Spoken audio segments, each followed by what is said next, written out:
is the fight against galamsey.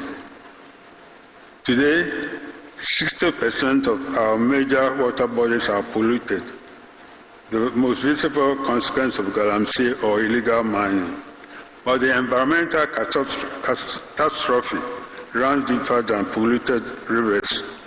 A 2022 report by the Center for Democratic Development named illegal mining as one of the primary sources of illicit funding for election campaigns and political party financing.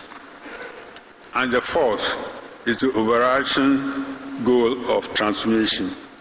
If we are to reach a middle income status in 20 years or less, we must grow our economy into a highly diversified one that is competitive in export markets, is highly productive in the use of labor and capital, and deploys enhanced technology towards improved well-being of our people. In about 6 months, the Ghana Compact will convene the second Citizens Convention to assess the progress we are making. We also review a public online dashboard to be created in collaboration with the NDPC that will track development progress, including social contract commitments and later government action over the long term, extending beyond this government to future administration. So let me offer the Compact as a platform for engagement between policymakers and citizens going forward. Excellencies, ladies and gentlemen, before I yield the floor to the Finance Minister, I must raise one final forward-looking issue that I am sure is on the minds of President Mahama and Honorable Atuforson: how to sustainably finance our transformation.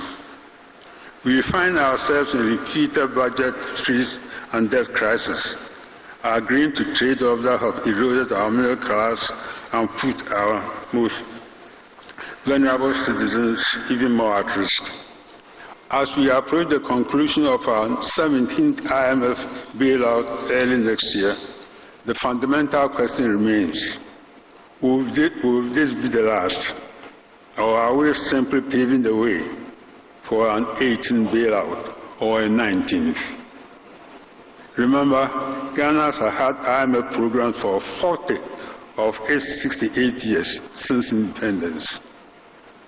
Therefore, going forward, we must think and act differently about the mix of external financing and domestic resources that are so critical to our development. Let me illustrate with an example. The total amount of $1.7 billion programmed as support from the World Bank and the IMF this year is less than what we spent to subsidize our long-failing electricity sector. It is a staggering comparison. Still, external financing will be an essential piece of our development for the foreseeable future, and this is not without precedence. The East Asian miracle would not have been possible without foreign assistance. Take South Korea, for example. In the 30 years between 1946 and 1976, it received near $6 billion from the U.S. alone, a huge amount at the time, with very few conditions that allowed the country to define and pursue a homegrown vision and a strategy of its own. Today, South Korea is one of the world's leading economies. But the global landscape is shifting, and we need to shift with this.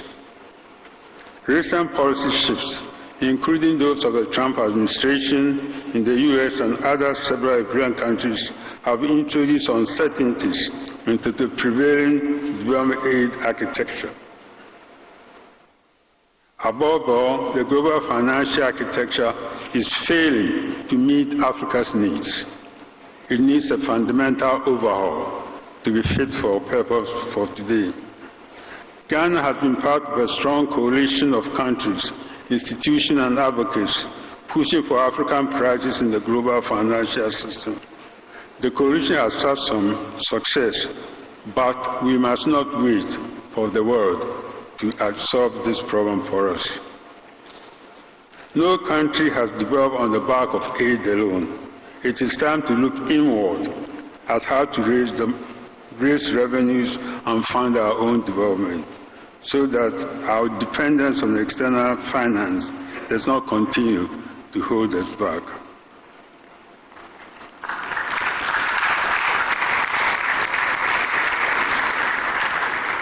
Our private sector can be a key contributor as instruments such as blended finance and public-private partnerships offer great untapped potential. And remittances from the Ghana diaspora have consistently outstripped ODA and FDI flows for many years now, underscoring the importance in our financing mix. The upshot of all this is that Ghana needs a comprehensive financing strategy, one that effectively aligns different funding sources to our vision for economic transformation. Such a strategy should include three fundamentals. First, a Ghana Development Finance Platform that will coordinate the flow of development assistance to Ghana, including assessing the progress we are making in our policy reforms and programs, and ensuring that resources are not duplicated, wasted, or misaligned with our developmental vision. Second, a long-term agreement with our major external partners.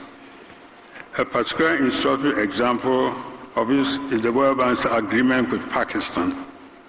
The bank has committed to providing $20 billion in financial support over 10 years, a shift from the traditional short-term partnership approach used in Ghana and other countries.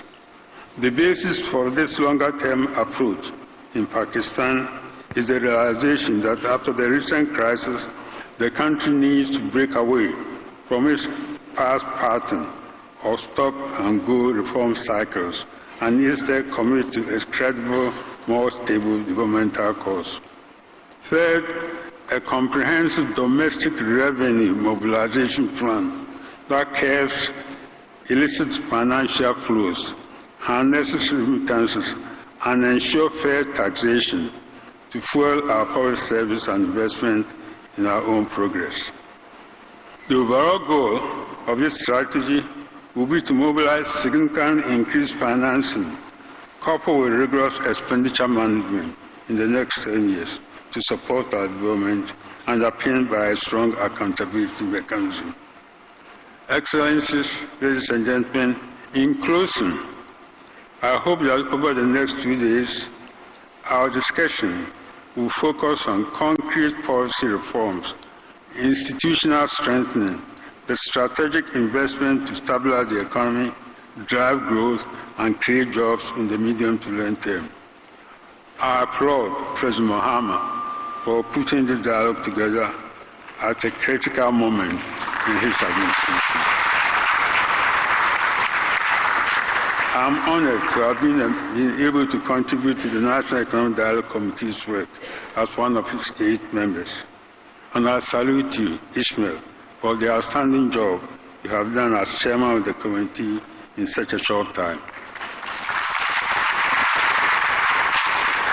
Finally, let me mention Rishi Sharma, an author, fund manager, and columnist for the Financial Times, who wrote a book in 2013 called Breakout Nations and predicted the countries that will become the next economic miracles by 2050. One country made the list. Not South Africa, not Nigeria. Therefore, my question for all of us is a simple one. What would it take for Ghana to become a breakout nation by 2050?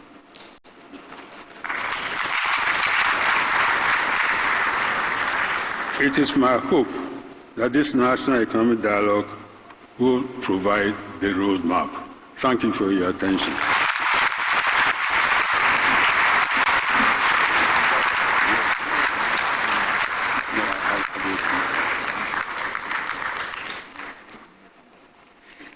put your hands together for Dr. K.Y. Amoako for that comprehensive background to this very important summit. And I like the fact that you all applauded when he asked the question, will Ghana be in the list? And I think the answer is yes, if we do the right things here. Let's dance it up for him one more time. Thank you, Doc. We really appreciate your work. We're still here live at the 2025 National Economic Dialogue, and Dr. Amoako gave us 3 strategies: visionary leadership, policy consistency, and shared responsibility between citizens and leaders, which is why we're all gathered here. There are also 3 objectives for today's program. The first is to communicate the true state of Ghana's economy to stakeholders. That is what the subject of the next presentation would be. So I'd like to now welcome the Minister of Finance and MP for Ejumaku Enyan Esiem, the Honorable, he's not the main uncle Atu, there's an older uncle Atu, but he's the brother Atu, KCL Atu Forsen, to present to us the true state of Ghana's economy. Please put your hands together. So your brother Atu, since Uncle Atu is still there. Thank you, sir. Thank you.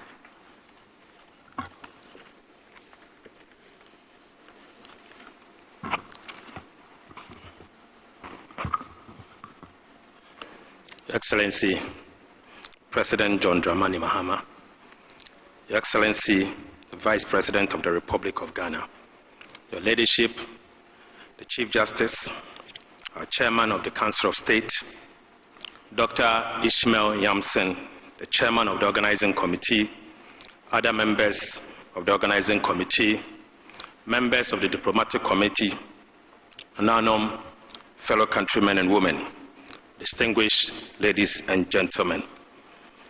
It gives me great pleasure to welcome you to this August gathering. Your presence here is a testament to your love for country and the resilience of our collective unity and purpose. This is an ample demonstration of our ability to put aside our differences when the national duty calls and bind us together in search for answers to the problems that confront us as a country. Today's gathering and the subsequent consensus that will be forged from these stimulating discussions will follow and will lend us the opportunity to be able to put together a policy that will guide all of us. This is a proof to the old saying that adwen onyinimpa kronitrim, to wit, knowledge does not reside in the head of one person.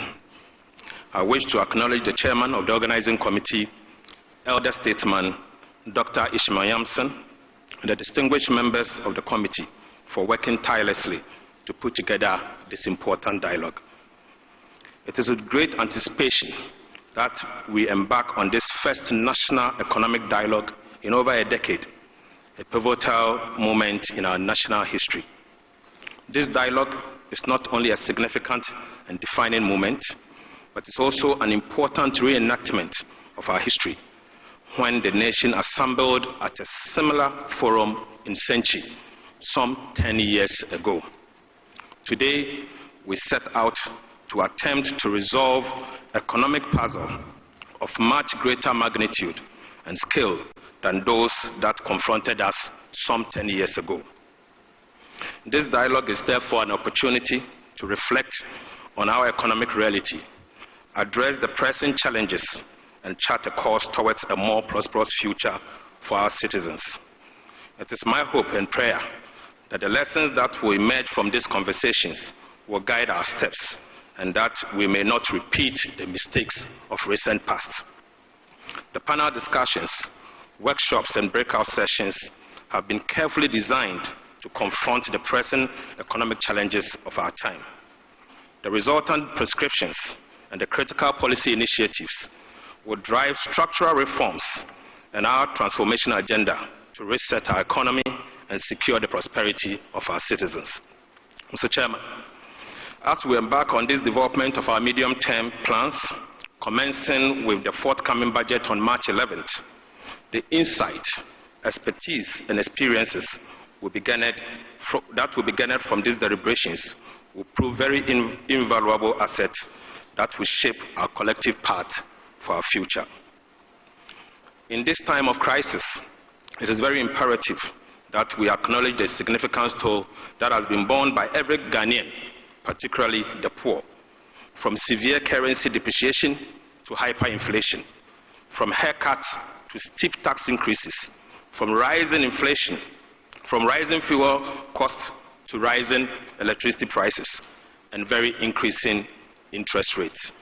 Fellow countrymen and women, the economic crisis isn't over. Indeed, the full length of our current crisis is still unraveling by the day. The situation requires significant sacrifice from all of us to stem the bleeding and place our economy back on the right trajectory. I'm pleased to note that His Excellency the President has taken the lead and has given the strongest signal to our commitment to sacrifice. In furtherance to his commitment, we have streamlined and realigned the size of government, evidenced by the reduction of ministers of state to 60 from the initial 123 and later to 88 ministers. We have followed.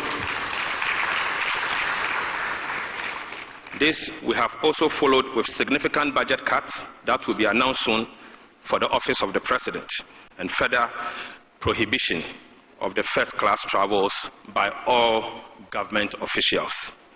These actions represent merely the initial steps in our ongoing journey towards fiscal discipline and good governance. Mr. Chairman, let me seize this opportunity to express my heartfelt gratitude to the organized labor and the Ghana Employers Association for their understanding and collaboration in search of an agreement concerning the minimum wage and base pay. I wish at this point to reaffirm to labor that the NDC government, headed by His Excellency President Mahama, will commit to transparency, accountability, and good governance. Mr. Chairman, distinguished ladies and gentlemen, I would now crave your indulgence to take you to a presentation on the state of the Ghanaian economy. Ladies and gentlemen, I will be taking you to only 4 chapters: the growth trajectory, the long-term trends, and the urgent need for us to reset, the fiscal challenges we face, and the opportunities to reset, and I will make some proposal for the way forward. Your Excellency, truth be told, the causes of the 2022 macroeconomic crisis can be traced well before COVID-19 and the deterioration of global economic conditions. In fact, when these shocks struck, the Ghanaian economy was already in a very precarious state. Ghana has experienced a strong growth since 2000s, beginning 2000. Strong economic growth over the past decades placed Ghana in the top 10 fastest growing countries in the sub-Saharan Africa, reaching middle income status in the year 2011.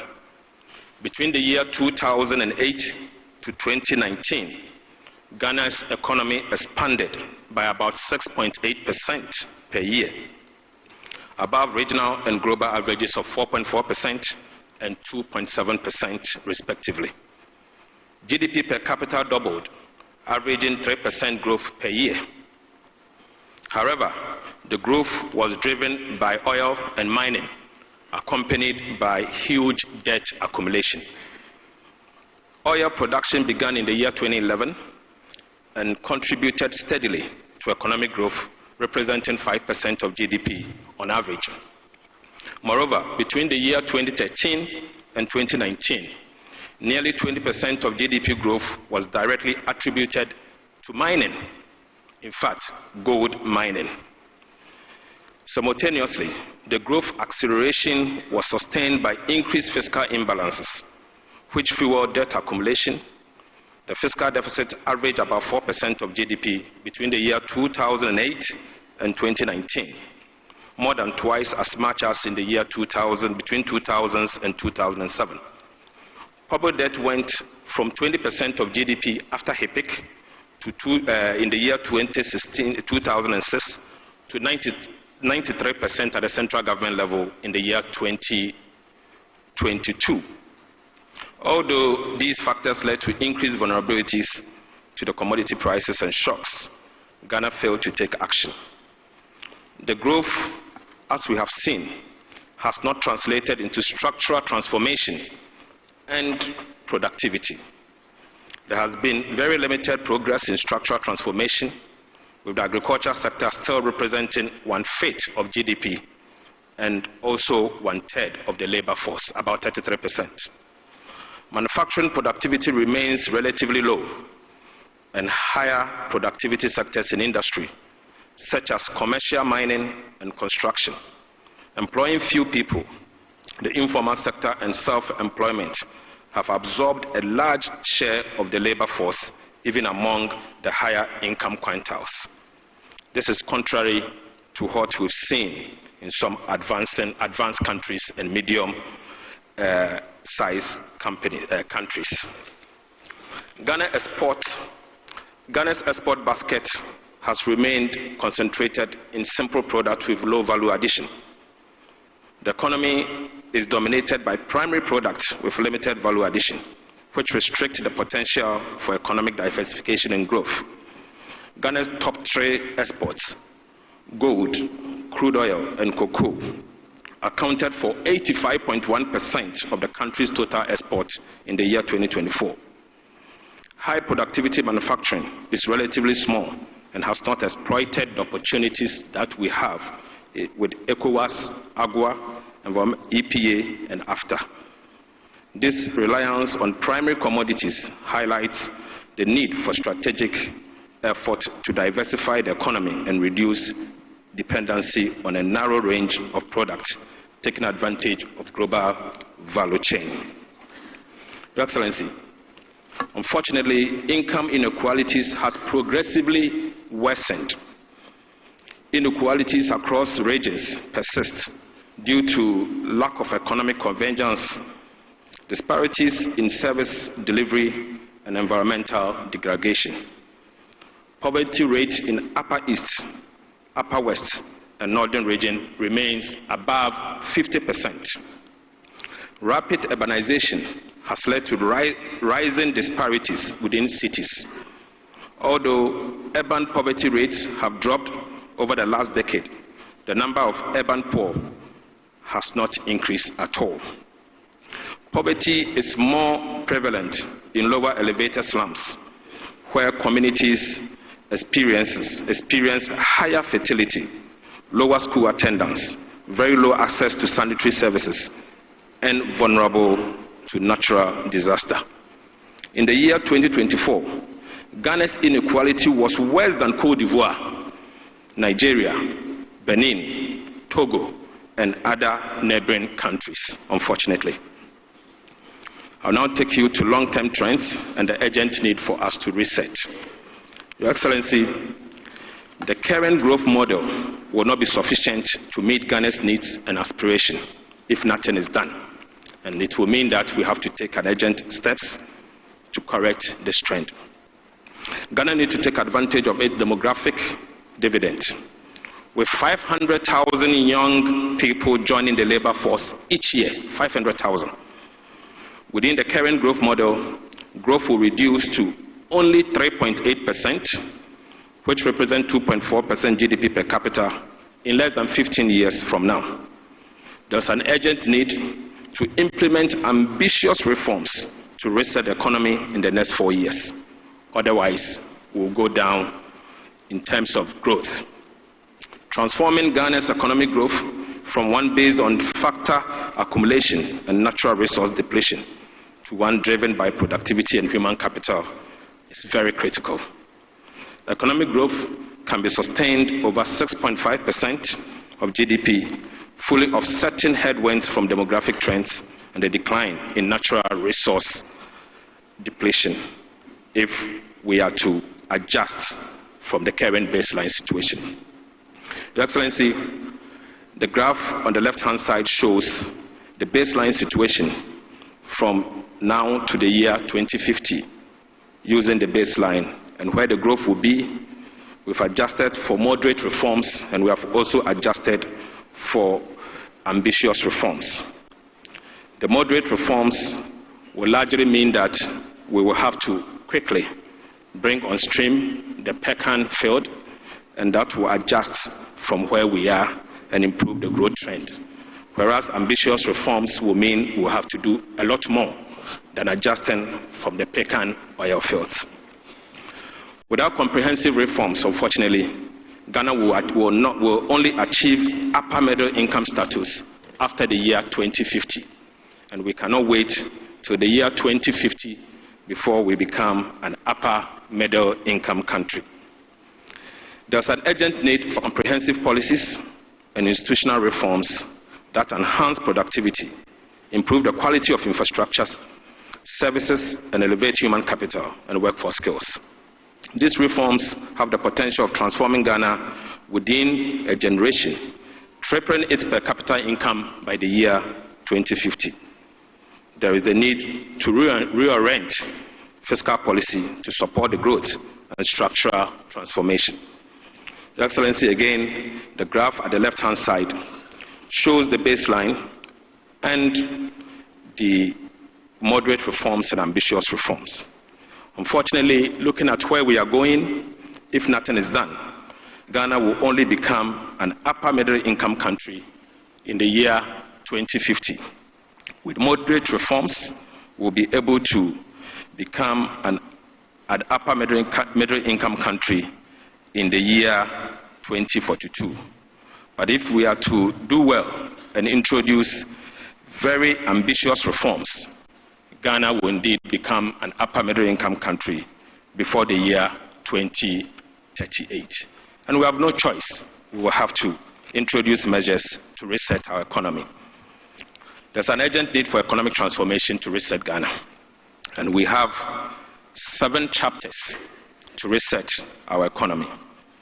Chapter 1 is resetting the economy and creating prosperity for all. Chapter 2 is jobs for all.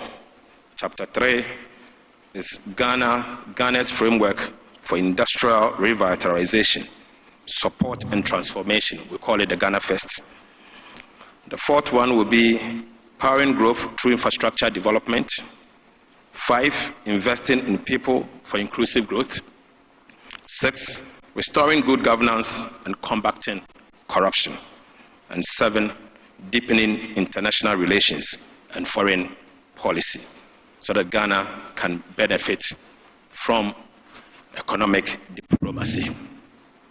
Your Excellency, we face fiscal challenges, and indeed there are opportunities to support this reset. First, I will take you through public expenditure, otherwise called public spending. The fiscal space, as we speak, is constrained by high interest rates, high energy subsidies, and mounting rigidities. Government expenditure grew faster than GDP over the past 8 years. Non-discretionary spending severely limited the fiscal space due to high wage bill, high energy subsidy, ballooning interest payment, spending indiscipline, and weak expenditure controls, including commitment. These categories of non-discretionary expenditures, namely public sector wages, interest payment, earmark funds, account for about 70% of Ghana's total expenditure. All these expenses crowd out expenditure for capital purposes, capital expenditure. Social spending has been very low and is often misused. The National Health Insurance Scheme faces financing shortfalls and also misuse of resources. So the problem with national health insurance is not only with the financing shortfalls, but also with misuse of resources. Financing shortfalls for national health insurance. The National Health Insurance the National Health Insurance no longer receives its full National Health Insurance levy as approved by law due to the Capping Act. Additionally, resources increasingly diverted towards non-core activities, and this hinders efficiency. Today, less than 60% of the National Health Insurance budget goes to non-claim payment. And you could see that in the year 2008, from the graph, we used to use 86% of the National Health Insurance budget for the purposes of claim payment. This has reduced to about 58%. In fact, in the year 2022, it went down to about 50%. Public spending also on education is inefficient and skewed towards secondary and tertiary levels. Only about 1/4 of government education spending goes to pre-primary and primary levels. Most funds go to staff compensation, leaving little for classroom materials and infrastructure improvement. And you could see how our education budget is skewed, also from the graph from the right-hand side. Your Excellency, infrastructure spending, again, is highly inefficient and mostly uncompleted. Even a small improvement in spending efficiency could lead to significant progress in infrastructure quality. For example, an increase in efficiency to match best performing emerging markets would deliver about 20% improvement in the quality of Ghana's road. Spreading resources on too many projects without completion has become the problem of Ghana. For example, Agenda 111, where $400 million have been spent in the last 4 years without a single hospital in operation, with about $1.5 billion needed for completion. The amount spent of $400 million could have completed a minimum of 22 district hospitals instead of spreading yourself too thin. Maintenance is indeed cheaper than new infrastructure, but funds to road maintenance is also inadequate and often misused. Another example is only 41% of our primary roads were in good shape in the year 2021. Funds for road maintenance cover only 45% of maintenance needs. And this 45% of funds that has been allocated for road maintenance are often used for development instead of maintenance. And so you could see that most of our roads are deteriorating. Your Excellency, the energy sector in Ghana has become a ticking time bomb, costing about 2% of GDP every year. Every year. The objectives of the energy sector recovery program are completely off track. Fixing the sectors require radical measures. High generational costs due to lack of competition and limited renewable capacity in the energy mix is a problem. High distribution and collection losses at ECG. High distribution and collection losses at ECG is also a problem. Currently, only 62% of total energy purchased by ECG is collected. And even out of this 62%, 65% of that amount is used to pay for supplies through the cash water fall mechanism. Unfortunately, 35% of the ECG's revenue is used to take care of ECG themselves over things that they don't actually require.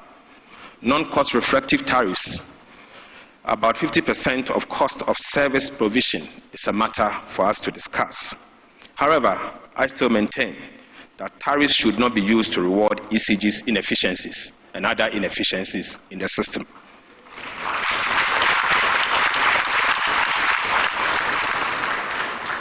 Unpaid legacy arrests at end of year 2022 was $1.3 billion. Annual cumulative sector shortfall in 2024 stood at $2.2 billion, despite government transfer of $2.1 billion in the year 2023 and 2024. Projected cumulative financial shortfalls for energy sector is over $9 billion by the year 2026, and this is without any intervention and if we assume business as usual. This simply means we have to take action, and the action must be now. Your Excellency, the cocoa sector also poses a significant fiscal risk. Declining cocoa production with record high prices.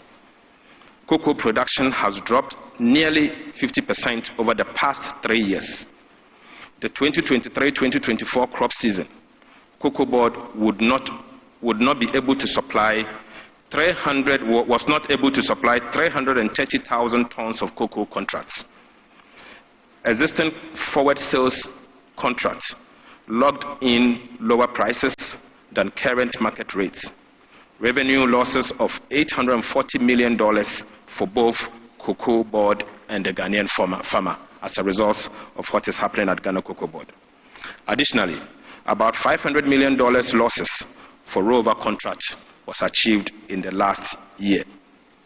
The market prices and differentials is what aids smuggling.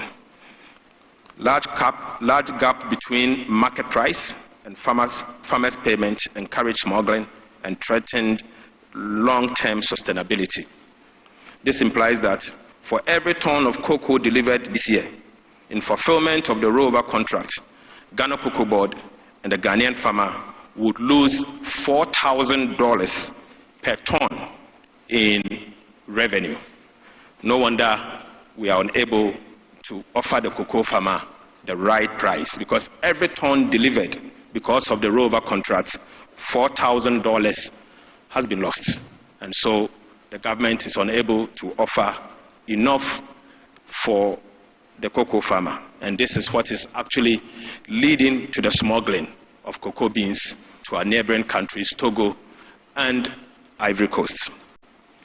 Cocoa Board's extra budgetary spending is also a major fiscal risk.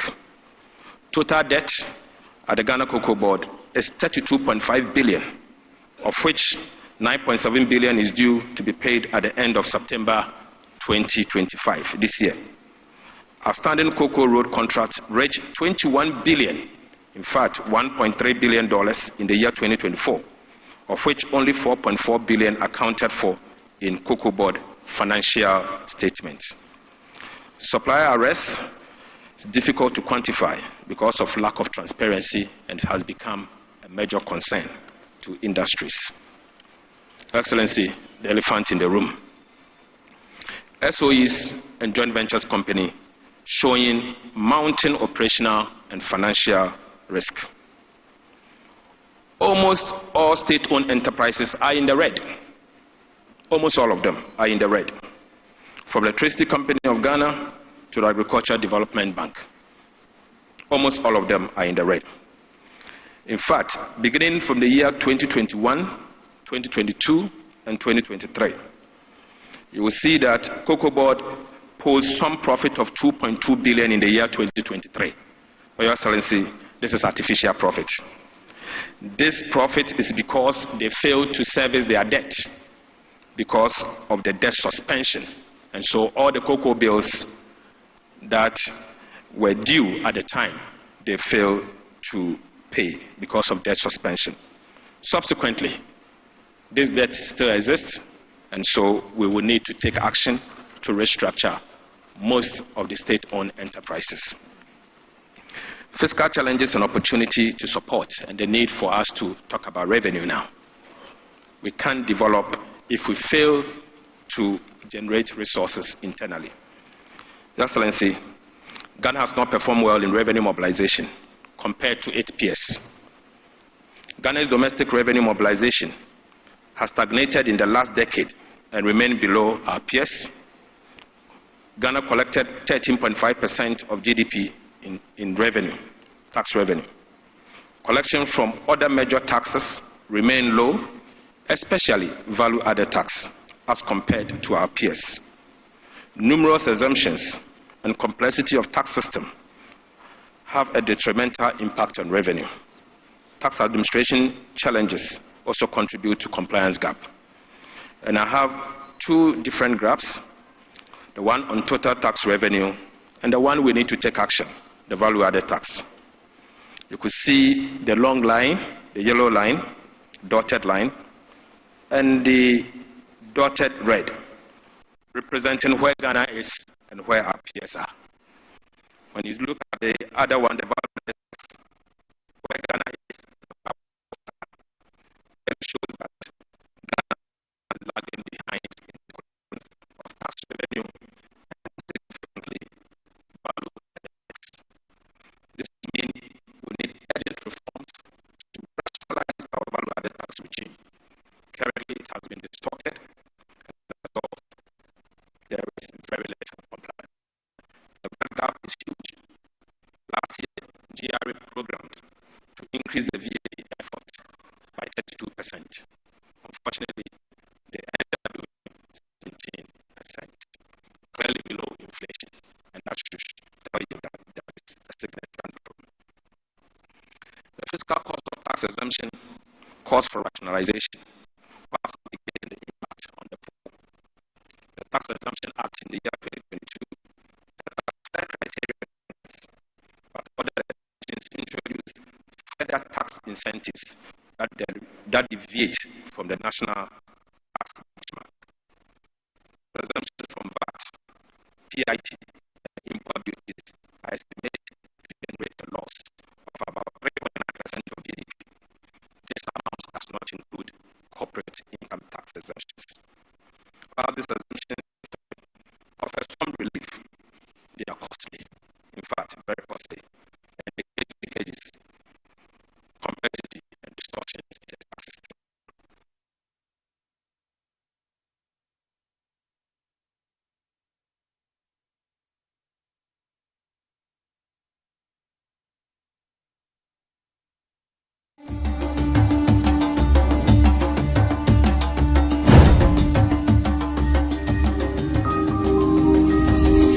Baina TV, connected to your world.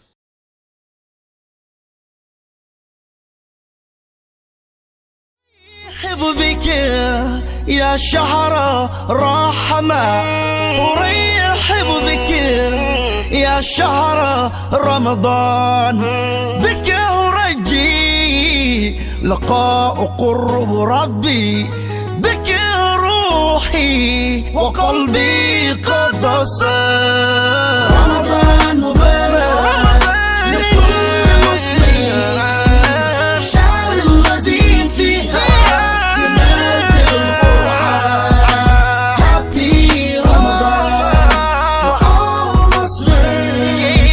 All the Quran descends in this holy man. Welcome you, O holy man of Ramadan.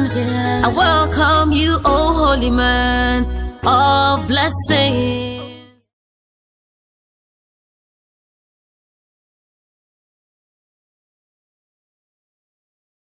1.5% of GDP because we failed to fully capture the economic rent from our natural resources. Simple put, whilst extractive industry is enjoying a rent of 14%, Ghana has not been able to take advantage of the rent. All what I want to say is that, can we take advantage and take 1% of the 14% rent as a country to support our development in infrastructure and also human capital? Fiscal challenges and opportunities, Your Excellency, with their other considerations outside taxes, expenditures, and financing. And the other considerations are institutional reforms and corresponding policy directions that will need to guide us. The fiscal rule. The Fiscal Responsibility Act 2018 failed to contain debt accumulation, the very reason why we set up the Fiscal Responsibility Act. Lack of enforcement and credibility issues, limited counter-cyclical flexibility in the law were the problems. SOE reforms are urgently required. Poorly performed SOEs in energy and agriculture sectors burden public finances. Growing fiscal risk from contingent liability and quasi-fiscal operations that we need to address. And to be straight, the non-performing SOEs in energy I'm referring to ECG, a non-performing SOE in agriculture. I'm referring to Ghana Cocoa Board. Your Excellency, the PFM and procurement systems urgently need to be upgraded in order for us to achieve a long-term fiscal discipline, because currently they are becoming quite outmoded, and there's the need for us to restore it. Border macroeconomic framework. Containing high inflation and stabilizing the cedi is key for fiscal action and growth. Inflation remains stubborn, around 23% since May 2024.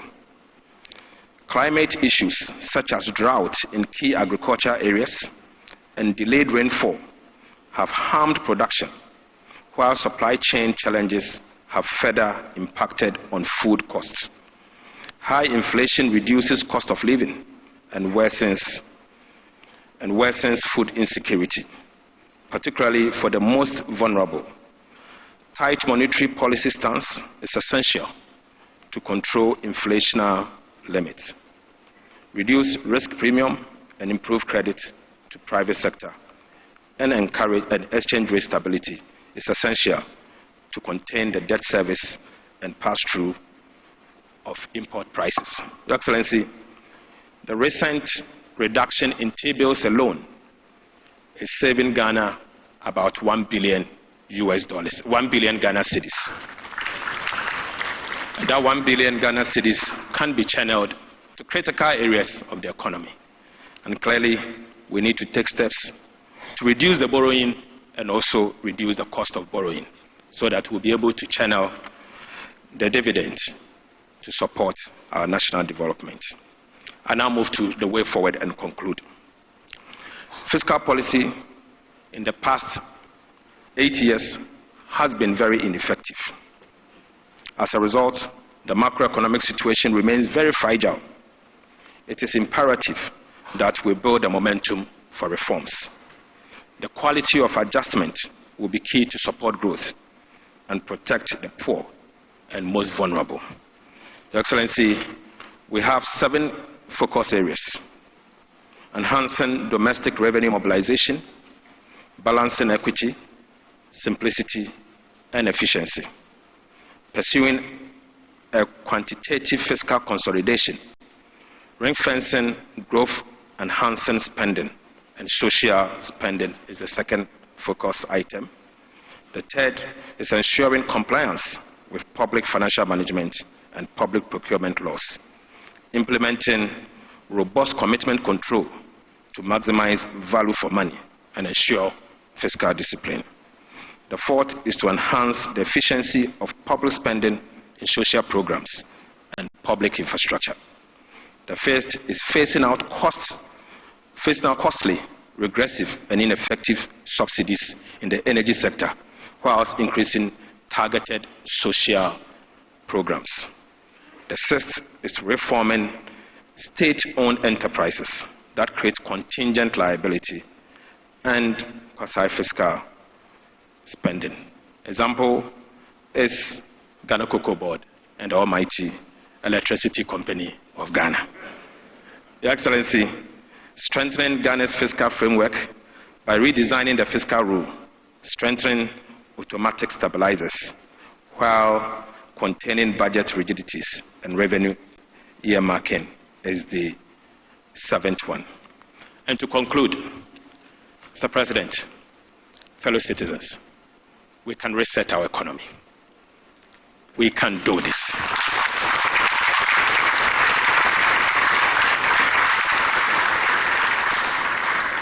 We just have to be disciplined and understand that the short-term benefits we gain today has a long-term consequences on our future. Let's do this for Mother Ghana. Thank you, Your Excellency.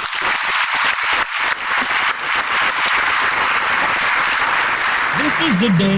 A nation of strength, a nation of pride, a nation of freedom and justice. Ghana, 68 years strong and still rising. This Independence Day, we reflect on our journey, review our progress, and reset for the Ghana we want. A brighter future is within reach by embracing our diversity, nurturing our talents, and working together in unity, we can build a prosperous nation. Let's celebrate with the theme, Reflect, Review, Reset. Key events will include 28th February Crossroads shooting incident, 5th March Presidential Awards for school children, and 6th March commemorative guard of honor at the presidency.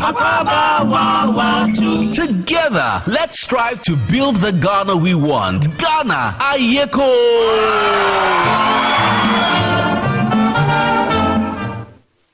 Please put your hands together one more time for the Minister of Finance. You know, it's one thing to present over 30 slides of macroeconomic data. It's entirely another thing to do it on national television with your boss, the president, the vice president, all sitting. And you are so focused, you didn't even touch what I brought to you. Atufosin, put your hands together for him. Amazing. I think if there was any doubt you were ready for this job, that doubt has been dispelled. You are delivering the news here, not even smiling. Very powerful. But there's hope at the end of the tunnel, because the president will be joining us shortly on stage to now articulate his vision for economic transformation, which is an imperative. The foundation has been laid. It's very clear. The president's vision will be key to take us where we have to get to. But before we do that, we're going to invite the National Dance Company of the National Theatre to help us relax a bit before we hear from His Excellency. Let's put our hands together for them. Thank you.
lies the Republic of Ghana, a nation resilient in spirit, rich in culture, and steady in its pursuit of progress.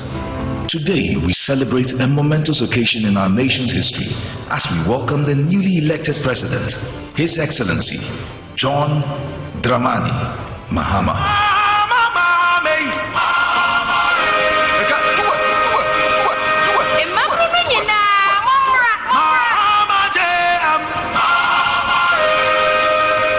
A true nation builder committed to forging a brighter future for all Ghanaians. John Mahama embodies the pillars of leadership that our nation craves: trustworthiness, reliability, modesty, and above all, truthfulness. From the moment he stepped into the political arena, John Mahama has demonstrated an unwavering commitment to the people of Ghana. His approachable demeanor, paired with his genuine concern for the needs of the Ghanaian, has earned him their trust. A trust that is pivotal for any leader aiming to guide a nation through challenging times. What I really like about JDM is his humility. The man is simply so down to earth, it's unbelievable. He's so humble, it's unbelievable. I really like that about him. Your mama osro nyame, odonyame, osro nyame, openi pasem, okita kumapa. Mihuna se mihu mini abema. Oyo bi nso a onyiyi nipam. We are akola, we are openi, we are pepeni, we are twivi, we are bia, tribe bia, ufibia. Your mama te wase. On kase we inye twivi, we inye we. Your mama said nipam. President Mahama is practical. He communicates his issues very, very well. And he understands the Ghanaian politics very well. He understands the Ghanaian people very well. And that is what I like about him. The brand, John Dramani Mahama, is not just a name. It represents resilience, strength, progress, and empathy. I believe John Dramani Mahama is loved by many. His personality is so unmatched, and I've heard so much about how he has helped people in their difficult times, even when he wasn't yet a president. His love for God is so admirable, and his love for kids and the youth is so much amazing. And I'm not so surprised my kids get so much excited anytime he shows up on the screen. I admire his tolerance. In 2016, a lot of people attacked his person. No one got arrested, no one disappeared. He just allowed time to judge, and here we are. That's a good leader.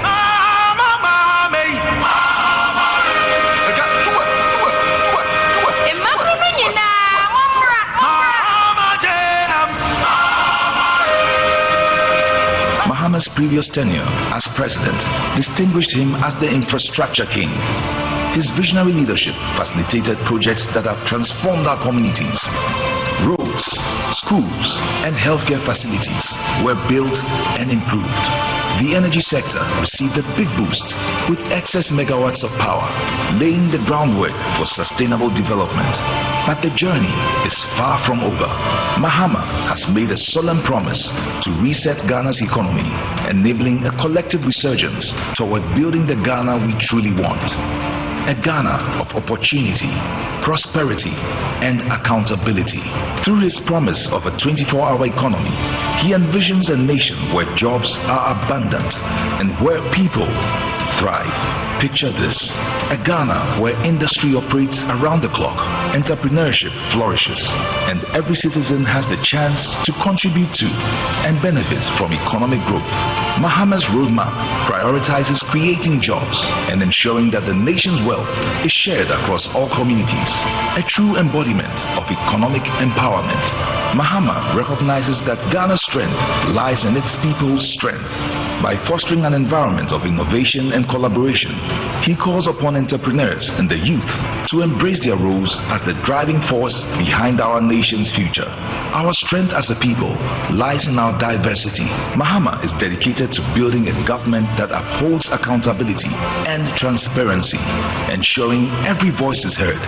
and the every concern addressed. He invites all Ghanaians on this transformative journey, confident that together we can build a Ghana that not only meets the needs of today, but inspires future generations. As we honor John Dramani Mahama and his new dawn of leadership, we look ahead with hearts full of hope, aligning with his vision for us all. Together, let us embrace this new chapter of leadership, transformation, and growth, forging the path toward a prosperous Ghana for all. Congratulations to the 4th and now the 6th President of the 4th Republic of Ghana, His Excellency John Dramani Mahama. The journey begins now.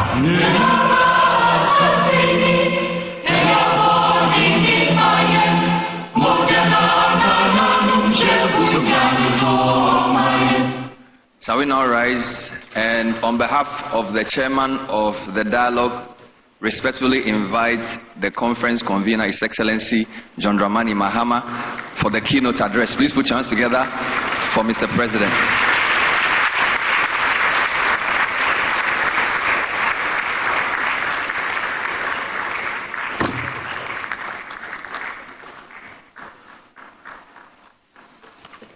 Thank you. Kindly be seated. I was happy when that documentary ended. You can imagine how uncomfortable I was watching myself. But thank you. Your Excellency, Professor Jane Nana Opoku-Agyeman, Vice President of the Republic of Ghana, Her Ladyship Gertrude Esaba Saki-Tokonu, Chief Justice of the Republic of Ghana, the Right Honorable Edward Do Ajaho, Chairman of the Council of State, members of the Council of State, the Honorable Chief of Staff Julius Debra, the Honorable Minister for Finance Dr. Kaisel Ato Forsen, Ministers and Deputy Ministers of State, Dr. Ishmael Yamson, and I call him Uncle Yamson, Chairman of the National Economic Dialogue Planning Committee, the Governor of the Bank of Ghana, Dr. Johnson Pandit Isiama, former governors of the Bank of Ghana, heads of security services, and members of the diplomatic corps, His Royal Majesty King Takiteku Churu II, the Gamanche, heads of political parties, captains of industry, chiefs and queen mothers, friends from the media, fellow countrymen, ladies and gentlemen. It is with great honor and a deep sense of responsibility that I welcome you to this National Economic Dialogue. This gathering is more than just a symbolic exercise or the fulfillment of a campaign promise. It is a decisive step in our collective responsibility to reset Ghana's economy, restore confidence, and build the prosperous future we all envision. Today we are here to begin the process of engaging in honest, solution-driven discussions about the challenges we face and the opportunities before us. Our nation stands at a pivotal moment, and the choices we make now will determine the trajectory of our economy for generations to come. As President, I have the honor of leading the conversation on the theme, Resetting Ghana, Building the Economy We Want Together. This theme reflects our shared commitment to creating an economy that is resilient, inclusive, and built on sustainable growth. It is an invitation to all stakeholders to contribute their expertise, ideas, and dedication to this national effort. Ghana is at a critical crossroads in its economic development. The challenges before us are stark, and the economic distress we face are undeniable. However, our collective resilience, ingenuity, and determination have always been the driving force of our nation's progress. We are not here merely to recount our struggles, nor are we here to resign ourselves to economic stagnation. We are here to seek solutions, to adopt strategies that will put us on a sustainable path, growth trajectory, and to ensure that we build an economy that works for every Ghanaian. For me, this is not just another policy discussion. It is an urgent call to action. A crucial moment for us as stakeholders to unite with purpose and resolve the challenges that face us. We've gathered here to create a powerful platform where government officials, policymakers, business leaders, economists, industry experts, development partners, and other key figures come together to shape the future of our nation. The insights, diverse perspectives, and actionable recommendations that emerge from these discussions must transcend theoretical frameworks and drive real, impactful decisions that will guide our national economy forward. Throughout our engagement, we will focus on practical strategies to restore macroeconomic stability and pave the way for long-term economic transformation. This includes developing policies that stimulate growth and create sustainable job opportunities for our rapidly growing population. We'll also examine the structural reforms that are necessary to unleash the private sector's potential and make it truly the engine of growth that drives job creation and innovation. Strengthening economic governance institutions will be a key topic of discussion, ensuring transparency and accountability at all levels of government, while taking decisive action to combat corruption and other things that hinder our progress. It is vital that as we move towards a more prosperous future, and that the economic gains we achieve are distributed equitably, leaving no one behind and fostering inclusive growth that benefits every sector of society, from the most marginalized communities to the industrial leaders of tomorrow. This dialogue is a defining moment, and our decisions must set the course for a more resilient, prosperous, and equitable economy for generations to come. When I assumed office barely 2 months ago, I inherited an economy that was in a state of deep crisis, one that was weighted down by numerous challenges. The economy was reeling from unprecedented levels of debt, soaring inflation, high unemployment, declining levels of foreign direct investment, and low business confidence. The financial struggles that our nation is facing have not arisen overnight. They have been the result of several years of financial mismanagement, irresponsible borrowing, reckless spending, and weak leadership that failed to address the underlying structural issues within our economy. This pervasive mismanagement culminated in Ghana's defaults on its debt obligations. This marked a devastating milestone for our dear country, spawning a cascade of economic problems that have severely impacted our people. Huge fiscal deficits, excessive government expenditures, and overall financial imprudence have compromised our economic resilience. Credible rating agencies such as Moody's, Fitch, Standard & Poor have all downgraded our international credit rating consecutively, leading to capital flight and a loss of investor confidence and trust. The Bank of Ghana, instead of serving as an independent monetary authority, became a financing tool for government's excesses, fueling inflation and devaluing our currency. The cost of living has skyrocketed to unbearable levels, leaving families grappling with the inability to afford even the most basic necessities. At the same time, inflation erodes the value of wages and savings, pushing many into a cycle of poverty. Meanwhile, the ill-considered collapse of indigenous banks significantly reduced indigenous presence in Ghana's financial and banking space and led to massive job losses. For too long, Ghana has been plagued by short-term decision-making that prioritizes political expediency over long-term stability. We refuse to accept this as Ghana's reality. We reject the notion that economic hardship must be our norm. We refuse to surrender to the forces of stagnation and decline. We are gathered here today because we believe in Ghana's ability to rise again.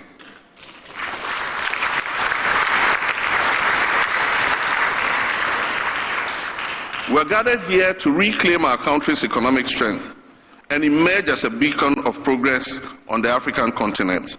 Not only a beacon of democracy, but a beacon of economic prosperity. This dialogue here today must serve as that turning point, a forum where we move beyond diagnosing the problems and instead implement concrete pragmatic solutions to reposition Ghana on a path of sustainable growth. As President, I am committed to ensuring that the lessons learned from this crisis will shape the decisions we make in the years ahead. The mistakes of the past must not define our future, and I vow to do everything in my power to steer this nation towards a brighter and more prosperous path. My fellow citizens, I know that the road to economic recovery will be challenging, but we must not relent in our quest to rebuild the Ghana we all want for the sake of our children and our children's children. We owe it to ourselves, our children, and our country to rebuild an economy that is resilient, that is sustainable and capable of delivering real opportunities for every citizen. My priority as President is to restore macroeconomic stability. We must enforce responsible public financial management and ensure fiscal discipline at all levels of government while working to reduce hardships for our people. Under my leadership, the Bank of Ghana's independence will be safeguarded to implement prudent monetary policies that curb inflation, that stabilize our currency, and rebuilds our foreign reserves. We must never again allow reckless borrowing and excessive government spending to undermine our progress. Fiscal responsibility must become the bedrock of our national development strategy, and every cedi spent must deliver tangible value to the Ghanaian people. We must review our laws. Thank you. We must review our laws to eliminate excessive waste in the procurement of government supplies and projects. Single source procurement must be the rare exception rather than the norm. We must also subject government projects above a certain threshold to value for money audits. And just this morning I was reviewing some of the procurement reports. And there was this procurement for poultry farmers, 10,000 units of something. And it was single source. The reason for single source was urgency. And one company was giving the contract to supply 10,000 units of whatever it was. The supplier and the person who assembles it was not allowed to bid. And so the company that won it went to the supplier, bought the items for 4,500 and came and sold them for 6,600 to government and walked away with 21 million cedis on that supply. I mean, how can you do this? I mean, it was our own company we're running. How would we do a thing like this? But that is government bleeding. Everybody cutting their pound of flesh. That must stop.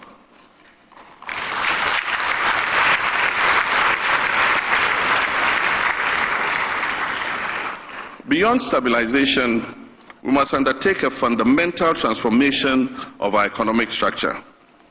Ghana's economy has been heavily reliant on the export of raw materials, such as gold, cocoa, and crude oil, leaving us vulnerable to global price fluctuations and external shocks. We must end this dependence. It is time to transition to a value-added industrialized economy that creates jobs, that boosts exports, and reduces our reliance on imports. Manufacturing and agro-processing must be expanded to ensure that we derive maximum value from our natural resources. Just recently, I think yesterday, the former Chief Justice of this country asked for a review of agreements governing our extractive industry. She describes the current agreements as coming from the Guggisberg era. I agree with her.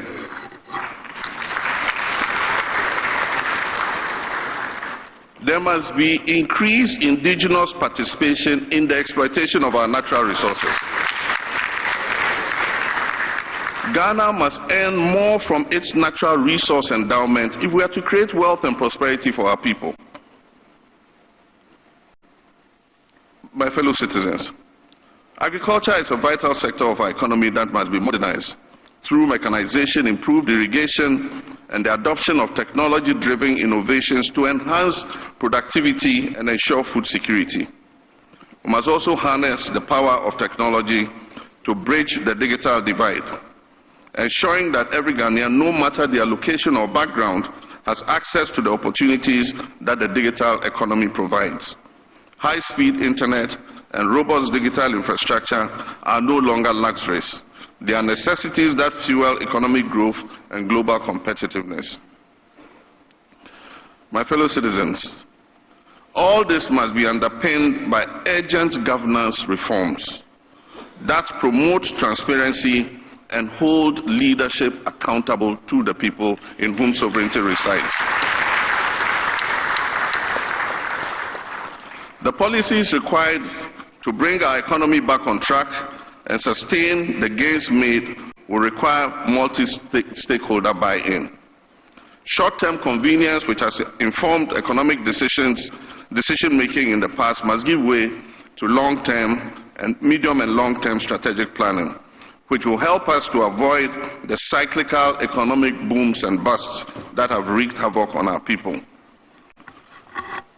My fellow citizens, I have the political will to see through such reforms, but these reforms must be the product of our collective thinking and synthesization of well-considered proposals from stakeholders in the Ghanaian economy, and that is why we are here this morning.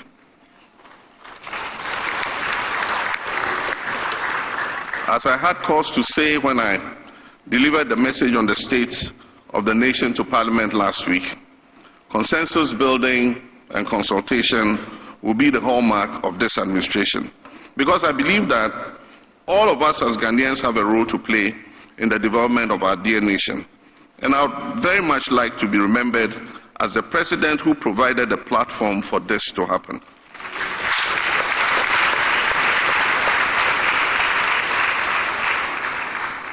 My fellow Ghanaians, a new era is upon us, an era of bold transformation, economic expansion, and limitless opportunities.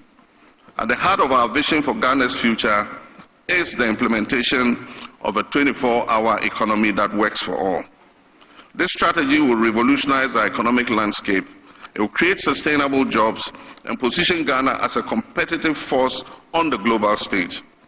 Across the world, thriving economies have embraced continuous productivity, ensuring that businesses, industries, and essential services operate around the clock to maximize growth and prosperity. It is time for Ghana to also step forward and break free from the limitations of a traditional economy and embrace a future where opportunity is not confined by time.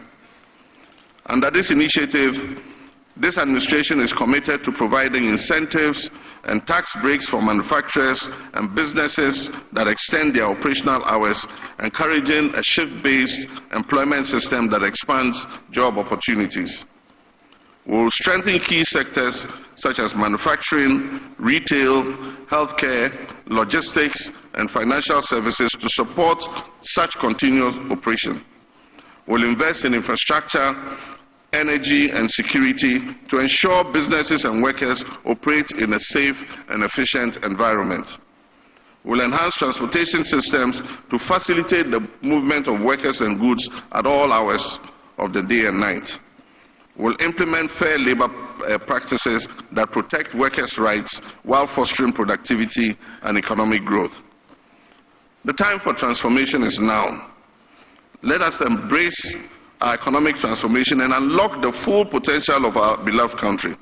Let us work together to build a resilient, competitive, and a prosperous Ghana. I fully understand that the road ahead will not be easy, but it is a road we must travel. The responsibility for rebuilding Ghana's economy does not rest on government's shoulders alone. It is a shared responsibility that requires the active participation of every Ghanaian. Let us rise to the occasion, take decisive and necessary action, and ensure that we leave behind a legacy of economic resilience, stability, and prosperity for future generations.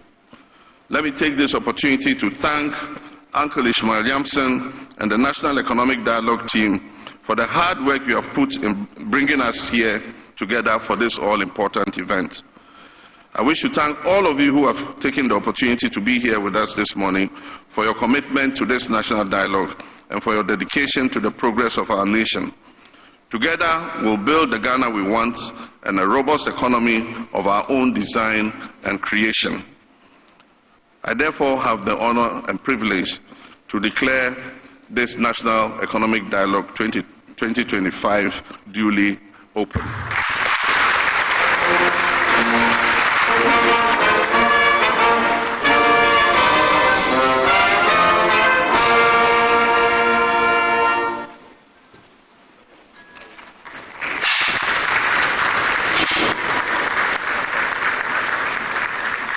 Another round of applause, ladies and gentlemen.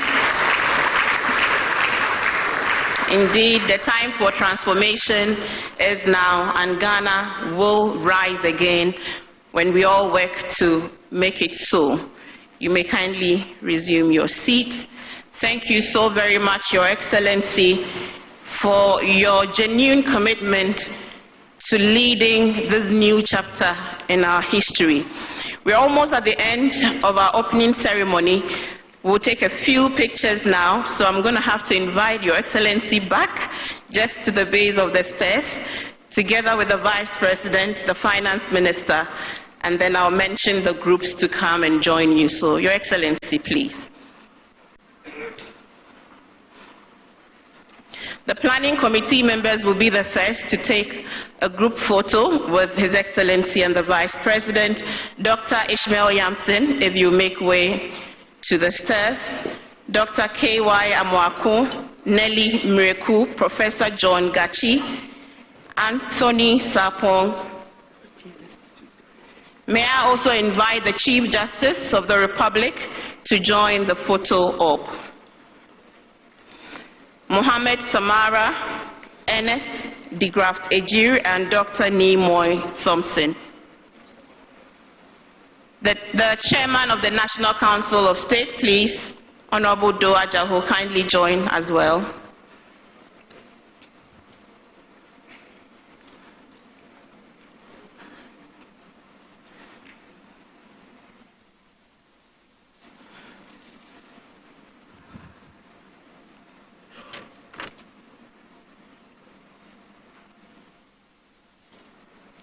Thank you.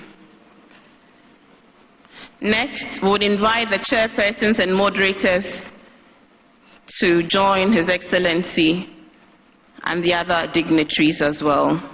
Thank you very much. Dr. Paul Akwa, if you may. Mr. Nana Jane, Nana Joe Mensah, Dr. KK Sapong, please join. Mrs. Mavis Owusu Jemfi, Mr. Felix E. Ado, Mr. Emmanuel Akwete, please join.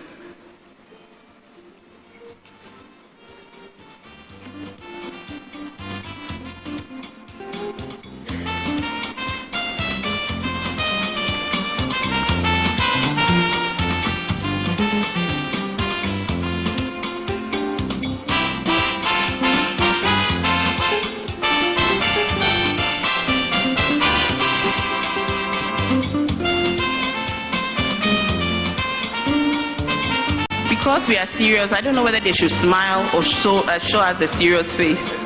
We are resetting the economy. Thank you very much. And finally, the presenters will join His Excellency for the last round of photos.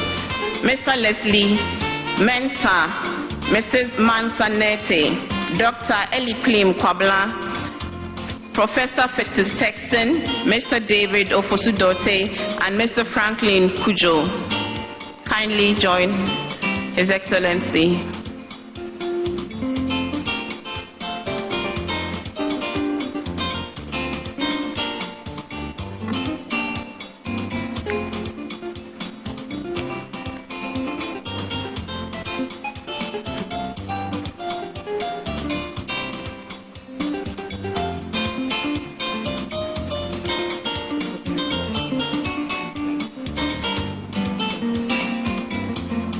Thank you very much, Your Excellency. You may kindly take your seat back. Thank you all very much. A round of applause, ladies and gentlemen. Thank you, Shamima. Please put your hands together for Shamima, the Deputy Government Spokesperson. And a quick announcement before His Excellency departs. So we'll be having a cocoa break right after his departure, and that will lead us into the 6 thematic breakout sessions. For the avoidance of doubt, let me just go through the 6 again. Restoring macroeconomic stability, growth with depth, infrastructure development, structural policy reforms, private sector-led growth, and restoring good governance and eliminating corruption. The thematic chairs have been identified. So Dr. Paul Akwa for restoring macro stability, Mrs. Mavis Owusu Jemfi for growth with depth for economic transformation, Mr. Nana Joe Mensah for private sector-led growth, Mr. Felix Addo for infrastructure development, Dr. KK Sapon for structural policy reforms, and Dr. Emmanuel Akwete for good governance and eliminating corruption. Their respective presenters will join them in the conference rooms. So those who have been invited to the thematic breakout sessions after the coffee break, please make your way there. For the rest of us, we'll be hoping to see you tomorrow afternoon for the closing session, where the ministers of state will join to listen to the outcomes of these important deliberations and engage with the presenters and take questions as well. And we are sure the Vice President will chair that session for us. The West Africa Examination Council has officially released all withheld results from the 2024 West African Senior School Certificate Examination, bringing an end to weeks of uncertainty to affected candidates. The council had previously held back over 10,000 results due to suspected malpractices, but had assured the public that they would be made available by 28 February. A legal battle and mounting pressure from the had threatened nationwide protests if the results remained undisclosed. The court ruling compelled WAEC to comply, ensuring that all affected candidates received their results as promised. Speaking in an interview with the media, WAEC's head of public affairs, John Kapi, confirmed that there are no longer any outstanding results, including those previously entangled in legal proceedings. He reassured candidates that the council had honored its commitment to transparency and fairness. Mr. Kapi further noted that while the results were released on Friday, WAEC anticipated that candidates would begin reaching out in the new week with queries or complaints. However, that the published results accurately reflected the performance of candidates in the examination.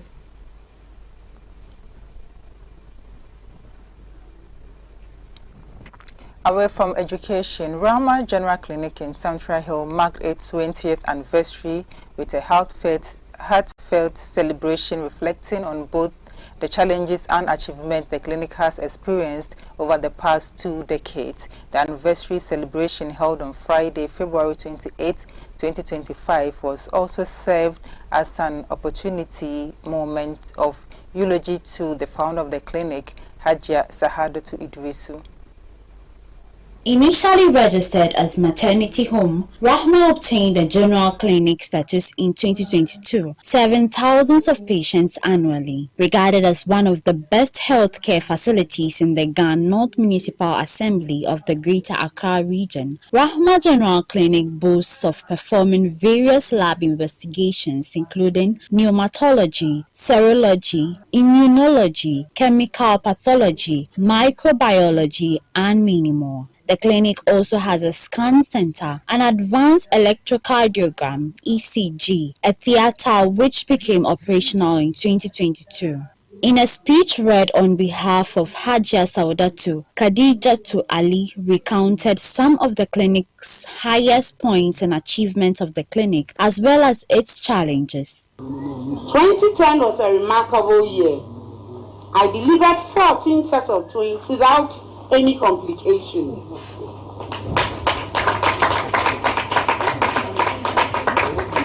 We did mention that the theater was the new kid on the block. In 2022, the cesarean sections done were 18. SVD 182. In 2023, CS was 21 and SVD 174, including 2 sets of twins. 2024, CS was 34 and then SVD 137. Our achievements. Rahma has produced 1 public health nurse, 5 RGNs, 1 community health nurse, 3 medical laboratory technologists, as well as a graphic designer. The facility also has a number of seasoned hack and knack nurses. Our challenges. The major challenge encountered by the facility is the poor state of the roads, and we look forward to engaging with stakeholders to facilitate the construction of the road. The other challenge is inadequate space for expansion.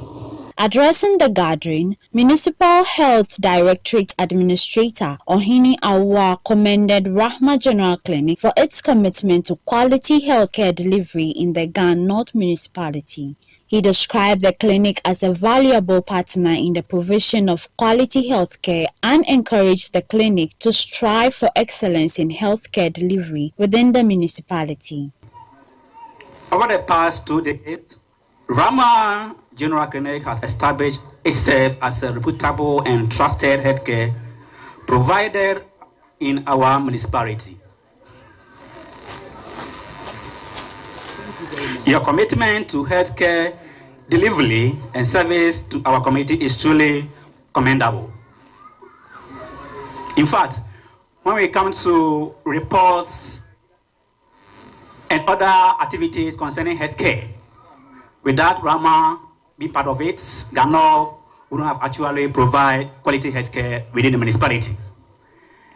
And for the performance of Ghana as a district, we depend on the public facilities reporting format to act as indicators to also do our quality work as healthcare delivery service. So Rahma, God bless you, and God should actually impact you well so that to go extra mile in your healthcare delivery. Your dedication to well-being of our people is evident in the excellent healthcare provide, and we are very grateful for your contribution to healthcare delivery system within the municipality.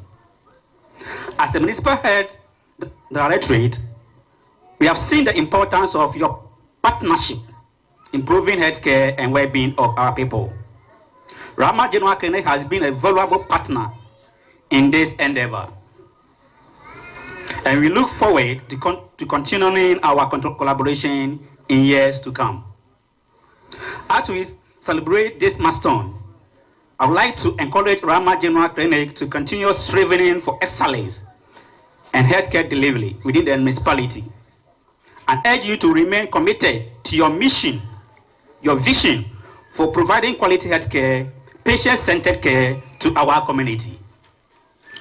Once again, I say good work for Rahma General Clinic on this milestone and great achievement on these notes. May this milestone make a beginning of many more years of success, growth, and continuous service within the municipality. Ghana say Aicc, and God bless you for your great achievement in this regard. Thank you very much. Thank you. Families and staff took turns to eulogize Hajia Saudatu as well as presented citations in honor of her selflessness and dedication to service to humanity. Away from that, a pressure group called the Concerned Nima Citizen Foundation last Friday organized a forum at Nima in the Ayawasu East Municipal Assembly. The forum provided aspirants the platform to interact with the people, outlining their vision and how they intend to serve the people of Ayawasu East Municipal Assembly. Present got to ask municipal chief executive aspirants questions on how they plan to address the various issues in the community. According to the president of the concerned Nima Citizen Foundation, Awalu Angulu, the forum was organized after careful deliberation to help the people know who their contestants are and what each of them is bringing to the table. Concerned Nima Citizen Foundation, shine muna so waɗanda aka doke su ko suka nemi the position of MC na su gaya ma community ko su gaya ma duniya irin ideas da suke da shi ma Nima tare yadda muke so Nima ya zama ba mu gani amma it means mu a samu correct person da zai kama muna batun development Nima, which is a part of MC banda wurin MP. Sai sa muka yi wangan ya so zo mu ci kuma mun ji reading abin da muka read muka gaya ma jama'a ko duniya the president ya cire muna kwararren mutum. Nima has come a long way. Sai sa muna ni kwararren mutum da a cire muna zama muna MC domin mun face a lot and this is not the time mu samu izan MP side be click zai zama da kuma MC side be click ba. The various contestants presented the community with their manifestos and vowed to deliver on promises should they get the nod. Most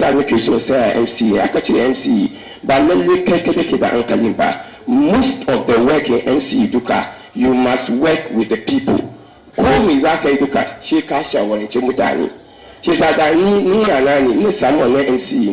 We are going to do what we call participatory democracy. Kowane project in zan yi duka, manyan maluma na, manyan sarakuna na, youth na, mutane activists na, mu da su zamu yi. Nima muna da a lot of challenges. Farko leadership challenges. Amma abin da nake da shine ina da what we call short-term program, medium-term program, and long-term program. Yanda ni yake, ba ka strategy ba. Ba ka tashi kai ababa da yawa. Shi yasa in the short term muna da skill development.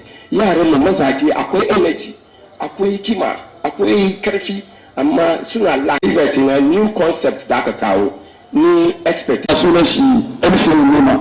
Ni ma ko duba muna da corporate bodies da yawa cikin Nima. Corporate bodies da muke da shi shine akwai companies da suke cikin Nima kamar GTV. Kamar GTV suna cikin Nima, TV3 na cikin Nima, da Iliya FM suna cikin Nima, muna da Jubilee House suna cikin Nima, muna da big companies da suke cikin Nima, amma yaran mu nawa ke aiki wurin nan. Yaran mu nawa ke aiki wurin nan.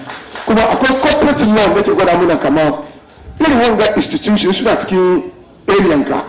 30% of the workers have to come from the municipal. Within that area, we're going to come up with a certificate. There's actually in aiki da yau wace tani ukun da Allah ya ba su aka cire su muna rokan kaman Allah ya zaba mana wanda yafi alheri a cikin sunnan mu samu wanda yayi da hankalin da zai iya ci gaba da wanga community mun ga domin community mun ga muna da problems da yawa muna ga munan batun dauda waste ba mu mu control waste yara ba su so zuwa school ba su so karatu ba kudin aiki roads mu yayi congested amma mu gone musulmai muna da masallatai muna addu'a ko ba gane ba kuma mu duka mun san kaman cikin musulunci ma da bature ya ce ba cleanliness is next to godliness domin sabtanka ina kusa da tsoron Allahnka ko ba haka ba don shi wannan yasa muke so a kire wanda zai zo ya yi kokari ya mai da ya bar mu je mu yi mai mu ci gaba domin mu duka mu samu amfanin unguwan ya sage. Nima ne the biggest zongo in Ghana. Nima is the biggest zongo in Ghana. So in ba an yi wani abu ba an sake tafiya unguwan gaba ya kai wani wuri ina duban lore ma bai yi mu buna domin congestion lokacin da muke duban kuma ya samu kamar kafa a yi kafa kan da zai iya doki lorika domin mutanen da suke zuwa suna cin kasuwa nan wasu sun fito hal Mali an fito hal Burkina an fito Niger a zo ana cin kasuwa nan don shi ya kamata MCE together with the assemblyman a push government ya zo improve wanga marketing ba in ba haka ba ya zo kawai lokaci even wanga business ma ya juye wani wuri domin congestion in ba mu yi wani ba business na ma ya fita nan to shi muna da shi kawai ya muka zamu Also, the Chamber royalty over the weekend has appointed Haj Abdul Samad Said as the Umuja, the youth chief of the Chamber clan in Ghana. The installment ceremony, which took place at the palace of the King of Chamber in Nima, drew the attention of traditional leaders, community members, and well-wishers. Many members of the Chamber community welcomed the appointment, expressing hope that the leadership of Haj Abdul Samad Said will foster greater cooperation and development among the youth. Was marked by traditional rites, prayers, and celebrations signifying the importance of the role in Chamba tradition. The position of Umoja Buwe had remained vacant for the past 7 years, with only an acting representative in place. The appointment of Haj Abdul Samad Said is therefore seen as a significant step in strengthening the leadership and mobilization of the Chamba youth towards cultural and socio-economic advancement. In an interview after his installment, Haj Abdul Samad Said emphasized the need for unity among the various Chamba tribes in Ghana. He urged all different Chamba clans to come together and work towards the development and prosperity of the Chamba people. He further called on the groups residing in Chamba communities to support the collective progress of the tribe.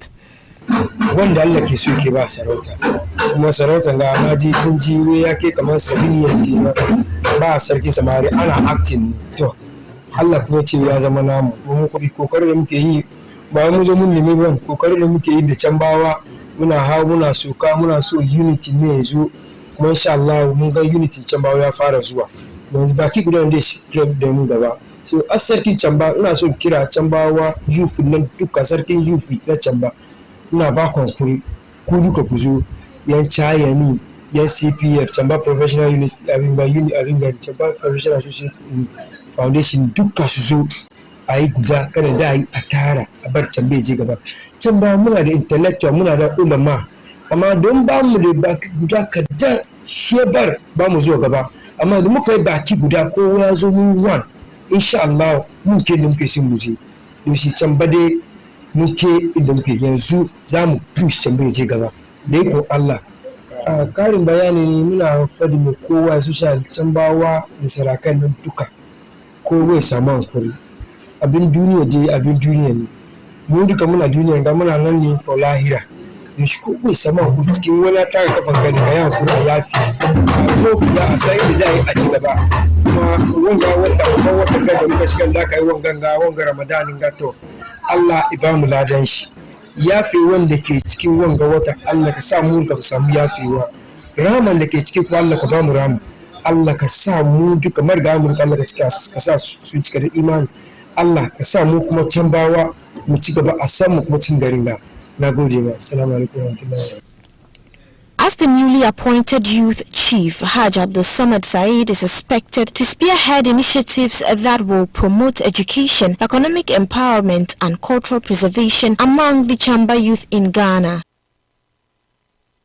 In related news, a group known as Ayawaso East Leadership Watch is calling on the Regional Vetting Committee to rescind a decision to exclude Ahmed Mohamed Gadel in the final list of municipal chief executive aspirants for the Ayawaso Municipal Assembly. The group expressed a disappointment at the decision and demand explanations from the Regional Vetting Committee on why Mr. Ahmed Mohamed Gadel's name was omitted from the final list. At a press conference in Lima, the group argued that Mr. Gadel's role as a former secretary of the Ayawaso East constituency, a member of the Greater Accra Regional Election Directorate, and a lecturer at the University of Ghana make him the perfect fit for this position. Leading the press conference, the leader of the group, Umar Harris, expressed confidence that Gadel is the most qualified and competent candidate and called on the BNI and Security Checks Committee to investigate and scrutinize all the Ayawaso East candidates' credentials presented to the vetting committee.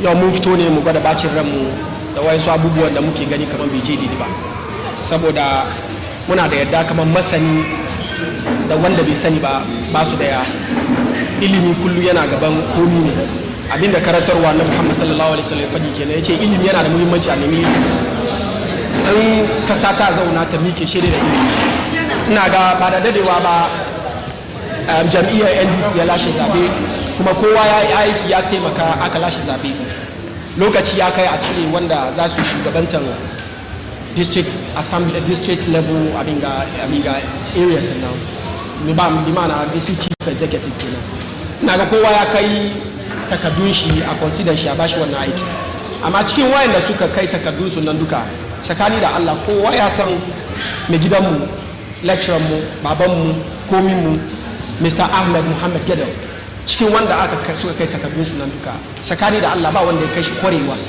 wurin ilimi wurin sanin abin da ya kamata wurin aikin party ya serve as constituency secretary na wanga constituency ya serve as member of Aicc na NDC ya serve as Rijinga as a member of the election directorate in ka duba kwarewar shi ya bar yayi daban da kowa amma da vetting committee suka zauna aka ce za a fite suna na mutane uku ya so a consider cikin uku nan wanda za a kaddamar da shi ya zo ya zama district chief executive na East Ayawaso Songa she muka sha mamaki an fito da sunan an cire masaniya je gefe aka kwashe wanda ba su kai shi ba wai su za a kai da su a zuwa yi jagoran wanga district to muna ganin wannan cin fuska ne ga waɗanda manema ilimi kuma da suke cikin wanga constituency dalilin abin da ya samu ka fito mu zo mu gwada bacin ranmu mu yi kira da manyan party a duba saboda yau a ce akwai masani shi aka aje masani gefe aka ja ka duki waɗanda ba su kai wurin shi ba masanin da ke cikin wannan gari yana kai